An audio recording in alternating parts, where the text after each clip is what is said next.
Gusto nyo bang makilala ang inyong business, kumita, sumikat at maging patok online or TV? Get more customers and grow your business.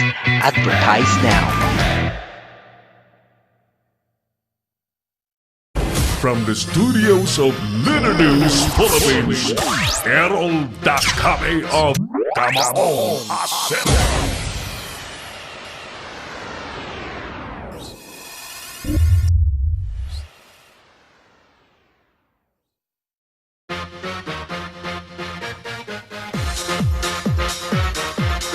Thank you. Salamat. Balik tayo sa ating malaganap na palatuntunan. Happy viewing muna. Masayang pananood sa ating tropa sa Chicken Commander Group natin. Dahil hirap po ang lahat na lumabas para bumili ng pagkain. Ayan. Hopefully bukas ma-up na yung ating Facebook account para sa online ordering ng ating masarap na chicken. Chicken Commander. Ayan. Ayan po, iba-ibang klase po ng menu ng chicken. Available po sa Chicken Commander. Facebook account, puntahan po ninyo. Hopefully bukas up na yan. The name is Chicken Commander. Ayan. Yung ating team, ang ating chef, Jason Valdez. Ayan. Ang mga katropa ay si Errol Ventura, Errol James Ventura, Tyler Ace Publico, ayan, si Drex, sino pang nandyan? Si King. Pinakaligtan ba ako? Ayan, si Ate Nene, sila Oliver, si Leo, bukas duty rin si Lea at saka si Joe Marie.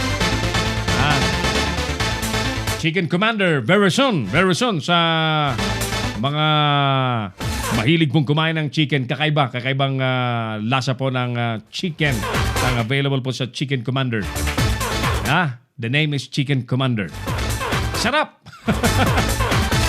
Ayun, sige. Alright, so punta na natin yung ating mga reactors.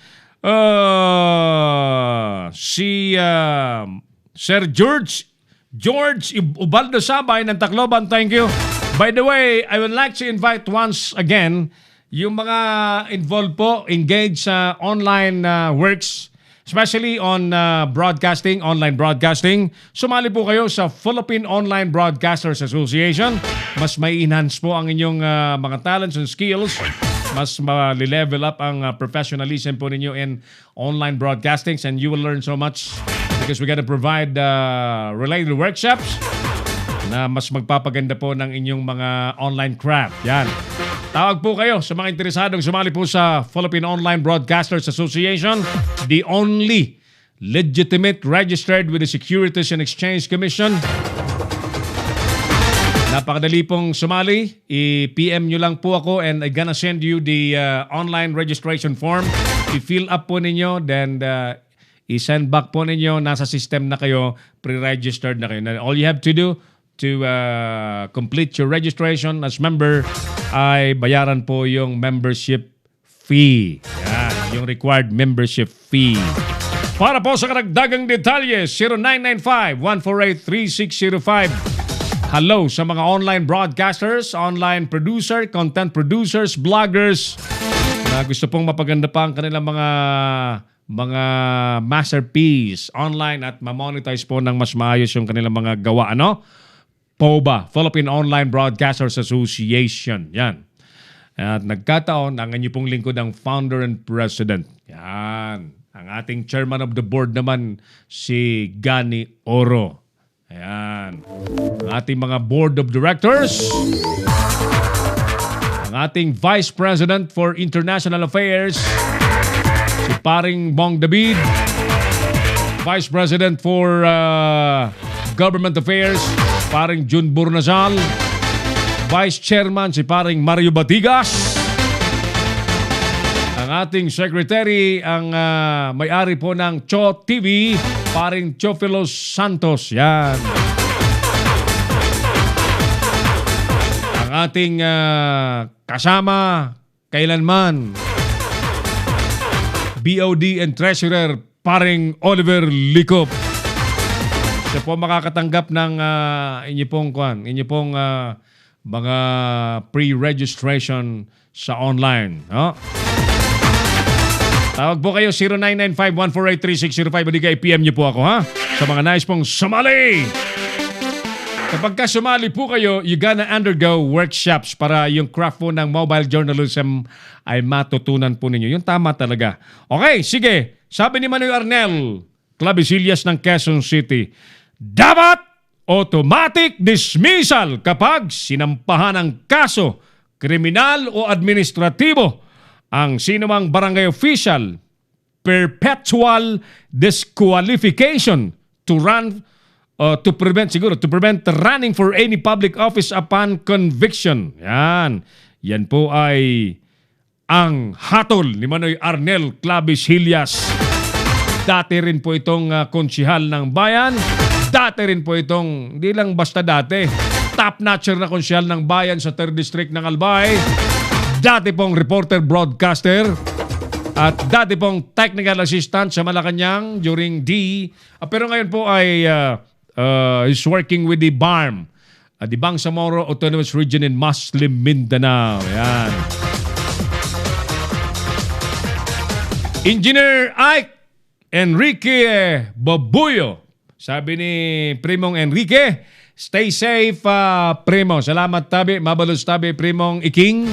Diyan sa TV Albay. Thank you. Sir George, sabi niya, thanks for the greetings. Ayos, Sir George. Salamat doon sa paghikayat mo sa mga kasama natin dyan, kakulay, kakusa sa Tacloban. And everybody's welcome doon po sa mga interesado.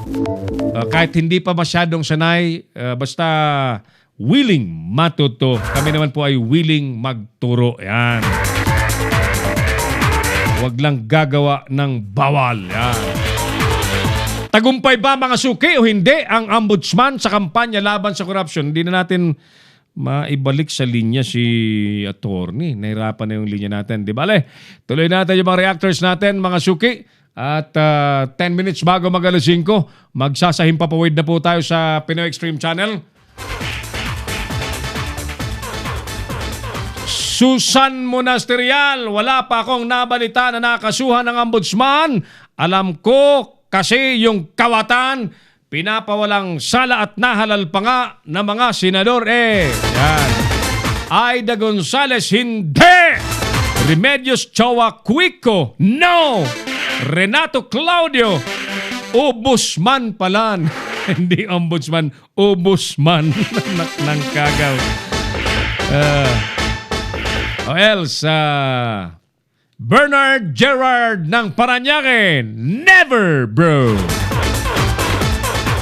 Si partner Bernard Gerard, ang kanya pong negosyo po ay insurance. One of these days, i-guess po natin yan. Live video para may paliwanag po niya. Lalo ngayong kagipitan, ngayong krisis, ngayong may pandemic. Napakahalaga po ng insurance. Life insurance, healthcare program, healthcare benefits, health insurance, etc. Meron yan si Utol Bernard Gerard ng Parañaque. Yan.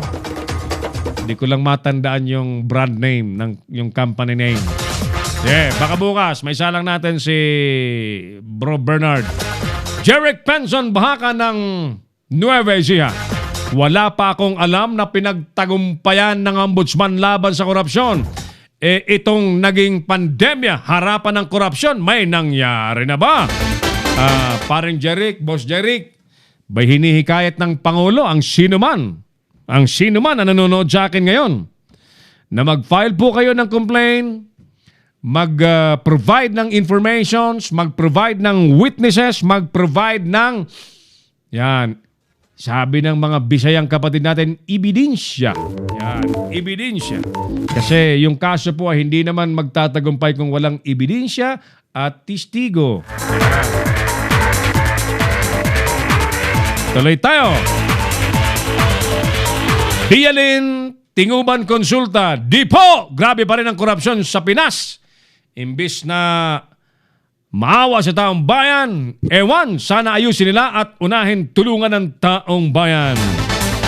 Dolores Fajardo, hindi, marami pa rin kurap simula ng ibaba sa barangay, ang barangay. Mas lalong dumami mula noon nag-offer ng SAP.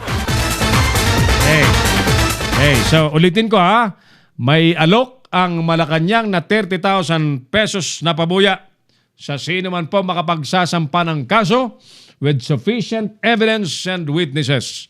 Sa sino man pong public official na pinaniniwalaan naman po nating tiwali o may katiwalian, especially related sa implementation po ng Social Amelioration Program.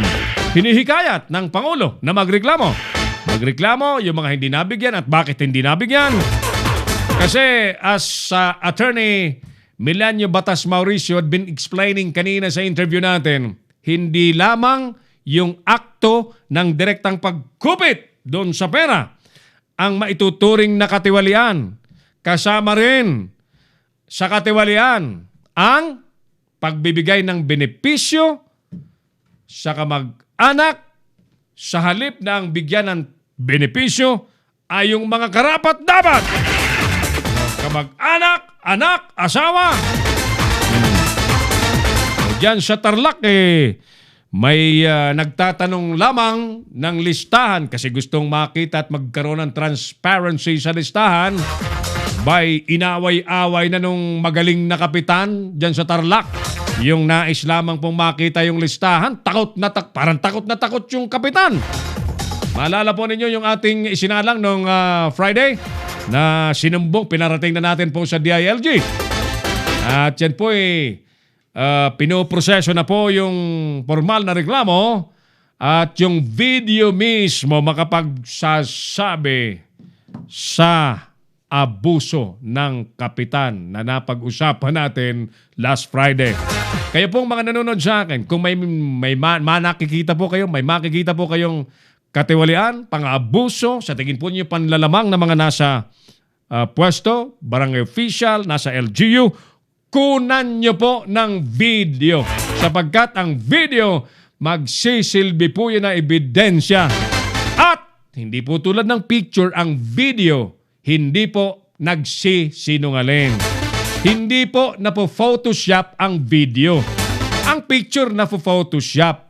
Yung tao nga napapalitan pa ng muka, ng ulo. Diba? Itong katawan ko alisin sa picture, lagyan ng mukha ni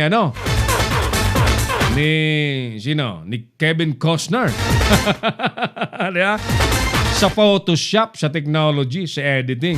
But with the video, mga kaibigan, kaya relevant ng video, makakatulong po ang video, hindi po na-edit tulad ng picture ang video.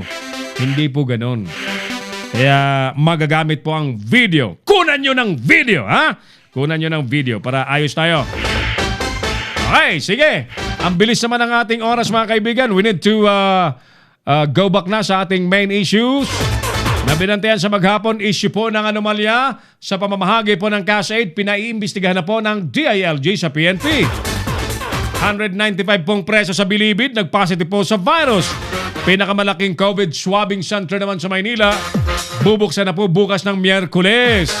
Dahil naman po sa lockdown, 18 billion pesos nawawala po araw-araw ayon po sa isang mambabatas. Klase po para sa susunod na school year, bubuksan daw ng DepEd sa Agosto 24. Now, I'd like to let me emphasize or discuss some details dito. Doon po sa mga magulang at mga estudyanteng naghihintay ng abiso sa DepEd, anong mangyayari na, no?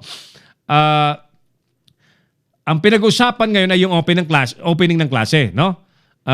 I don't know kung yung opening ng klaseng ito, continuation nung naputol na klase nung mag-lockdown, no?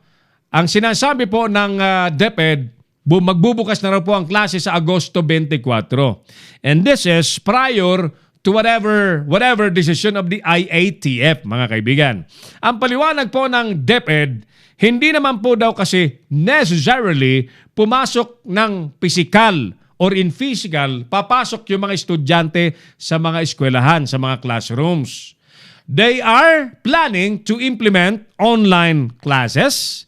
They are planning to have programs on television, and they are planning to have classes through radio station. So kasama ang online, kasama tayo, mga nasa online, kasama ang television, kasama ang Pinoy Extreme Channel. Ayan. So, yan. Technology, ika nga. So, hindi kailangang papuntahin yung mga bata sa eskwelahan mismo in physical. And they also added that they will adjust, they will innovate the curriculum. Yan. Babaguhin, aayusin, i-adjust yung curriculum. Sapagkat yung curriculum ngayon ay nakadisenyo sa face-to-face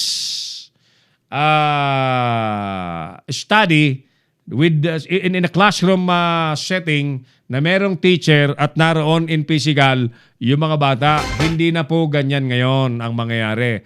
Simula daw sa Agosto 24.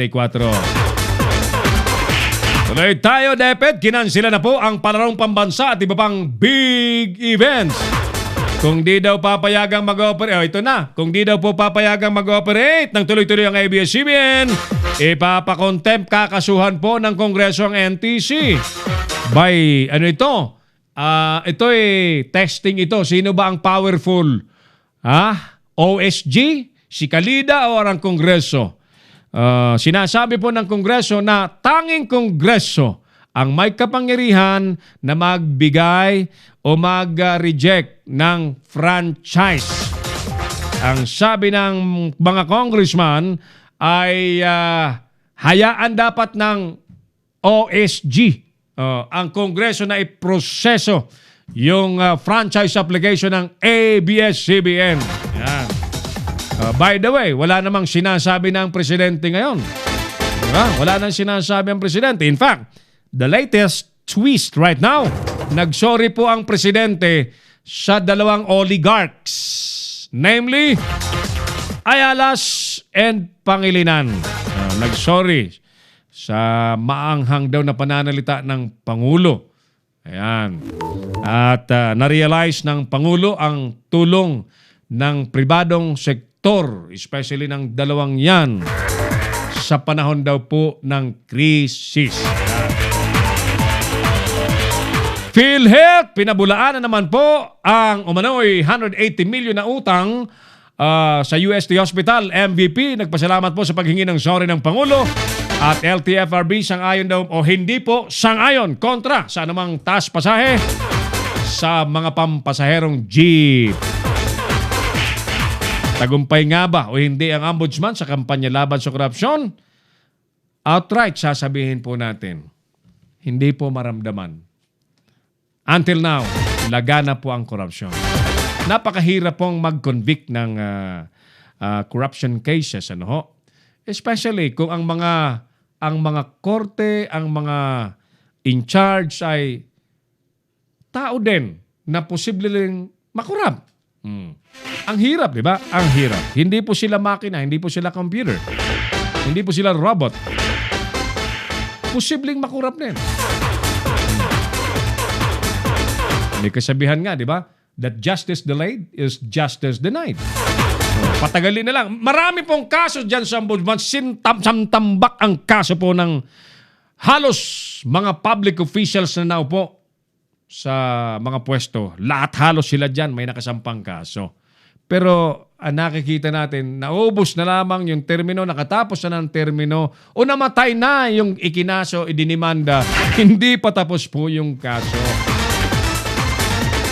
Pakiramdam ng marami, isa pang corruption yon. Ulitin ko ang aking sagot, hindi po maramdaman. With that, mga suki, thank you so much. Sa ngalan po ng ating broadcast officer, Earl Nico Dacame. Ako pa rin po ang inyong Kamao Ngasero, si Harold Dacame. Maraming salamat. God bless, Pilipinas. Inyong napanood ang mga batas na banat ni Harold Dacame sa Kamaong Asero. Abangang muli dito sa Little News Philippines.